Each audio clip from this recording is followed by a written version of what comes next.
నరసరావుపేటలో వేంచేసి ఉన్న శ్రీ పట్టాభిరామస్వామి వారి దేవస్థానంలో ఈ నెల 27వ తేదీ జరగబోయే శ్రీరామ నవమి సందర్భంగా శ్రీ పట్టాభిరామస్వామి వారి దేవస్థానంలో రాముల వారికి పెళ్ళికొడుకుగా సీతమ్మ వారిని పెళ్ళికూతురుగా చేశారు. విశ్వక్షేణ పూజ విశేష పూజలు జరిగినట్లు ఆలయ వంశపారపర్య ధర్మకర్త నాగసరపు సుబ్బరాయ గుప్తా తెలిపారు. నాగసరపు సుబ్బరాయ గుప్తా ధర్మపత్ని రాధాగారులు రాముల వారికి సీతాదేవి అమ్మవారికి పట్టు వస్త్రాలను సమర్పించారు. గత 80 సంవత్సరాల నుంచి రాముల వారి కళ్యాణం అంగరంగ వైభవంగా ప్రతి సంవత్సరం నిర్వహిస్తున్నామని తెలిపారు. ఈ కార్యక్రమంలో మహిళలు అధిక సంఖ్యలో పాల్గొని స్వామివారిని దర్శించుకుని తీర్థ ప్రసాదాలు స్వీకరించారు. వచ్చిన మహిళలకు పసుపు కుంకుమ ప్రసాదాలను అందజేశారు. ఈ వేడుకల్లో రాముడిని పెళ్ళికొడుకుగా మంగళ స్నానాలు చేయించి నూతన వస్త్రాలు ఆభరణాలతో ముస్తాబు చేశారు.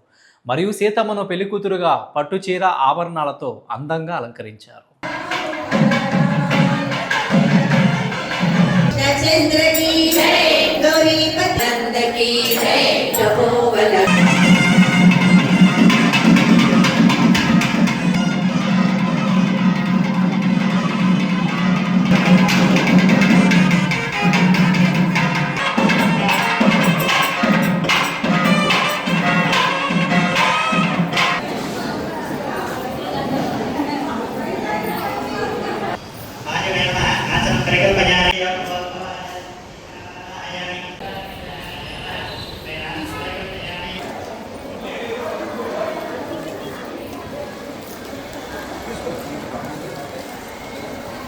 ఈరోజు స్వామివారిని సీతమ్మ వారిని పెళ్లి కుమార్తెను ఇచ్చే సందర్భంలో మా పెద్దాడవాడు చేయటువంటి గోనుగుట్ల బాలసుబ్రహ్మణ్యం గారు సుగుణ గారు స్వామివారికి అమ్మవారికి బట్టలు సమర్పిస్తున్నారు. అలానే మా మూడన్నయ్య మామిడిపాటి వెంకట సత్యనారాయణ సర్వాణి వాళ్ళు కూడా బట్టలు సమర్పిస్తున్నారు.